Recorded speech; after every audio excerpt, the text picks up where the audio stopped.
Okay, reached a point worth a comment. This is the thickness behind the button here is 0.188, which is thin enough that we don't want to go any farther until we've done some other stuff. The narrowing side to side needs to occur now, as well as getting the button lowered, and we can adjust the slot a little bit. And I thought you'd get a kick out of seeing, or not kick, but would appreciate seeing the tools that got me to this point in their entirety.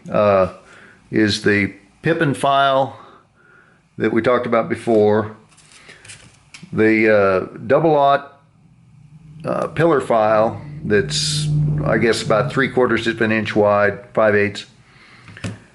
Another pillar file, the same grit, that's a little bit narrower, and I use this one to kind of, it's the spot in the little hump that's left right there after you do this. And then you end up with a little bit of a peak right here, and it seems to be the easiest to go after with that when trying to clean things up.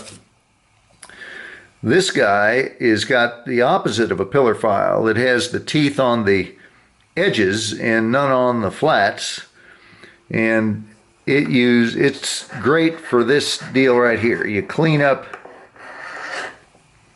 the back side of the button and keep that crease sharp. And those are the only tools, with one exception, which is one of those cork improvised things. And I ground the end of this to the same contour that I wanted here, and then you just lay it in there and use it like a file that cuts in both directions, like so. And this piece of tape here guarantees that you don't get an edge cut by the back of it here. It tapers, feathers it, so that this area of contact through here is feathered by just 1/1000th of an inch, so to speak, by the thickness of that tape. So anyway, that's there you go. That's the full complement of tools to this point. I'm going to narrow this on the Burr King probably. At this point, it's still not so critical that I can take that down. I'll narrow that. One more thing worth mentioning. I also took a razor blade and went around the tape that was on the barrel portion of this stem to just a little bit beyond, actually, where I want the new stem to be. I mean, below the level. And how the reasoning behind that is it's easier to not touch the line of tape, but rather close the distance and leave just a very thin gap of smooth material before you reach the tape. It's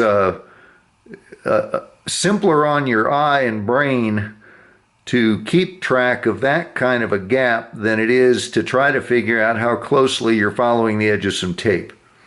Sounds a little strange, but think about it a minute or experiment with it and you'll see what I mean. So that's it. I'll narrow this, lower that, fudge around here just a little bit more, and turn the camera back on and talk about where we'll go from there. Alrighty.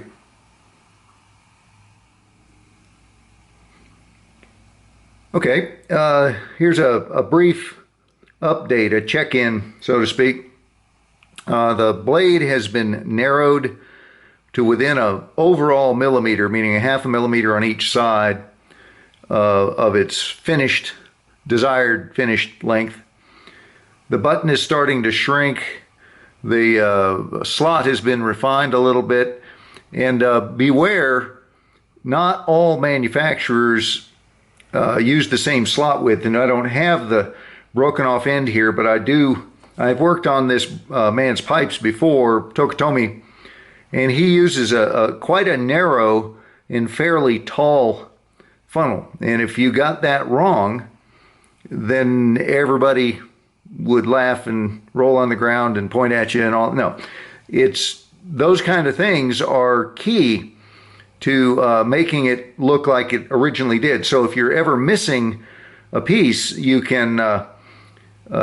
should do some homework and get online or whatever it takes, or find a copy of that guy's pipe, at least from the same period if possible, and do what you can to make everything match. So that's where we sit. This slope business is coming along well. I can't recommend something like this enough, because it takes away the need to be artistic in getting a consistent slope there. You just, in fact, because it's paper and not a file, you can just push it both directions. And it's, in that sense, idiot proof. You'll get the perfect slope, provided you put the proper slope in there when you made this is that cork from that giant block I showed you earlier. So now it's time to thin it yet again. And when it gets thinner, then we'll do a little more fine tuning on the edges and getting this parallel area here dead on.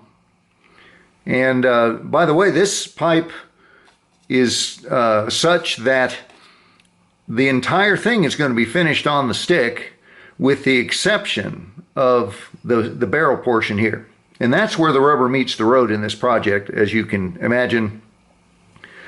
Mess this up and you might as well have not bothered in the first place, even taking on the project. So that's going to be the tricky part, and I'll be glad to show you how I do it when we get there. But the stem will actually be effectively finished, with the exception of the bend in it. We don't bend it till it's the very last step, -1. Talk about it when we get there. So don't worry about anything to do with the diameter of this or the shape of it until it's time, and it's not time yet. So, alrighty then. I will jump back in and see it the next. This will be thinner. The blade will be, in other words, it'll be just what you see here now, only smaller all around. Remember, sneak up on it, click, click, click, just a little bit, shrink, shrink, shrink, and you'll rarely go wrong that way. So, alrighty.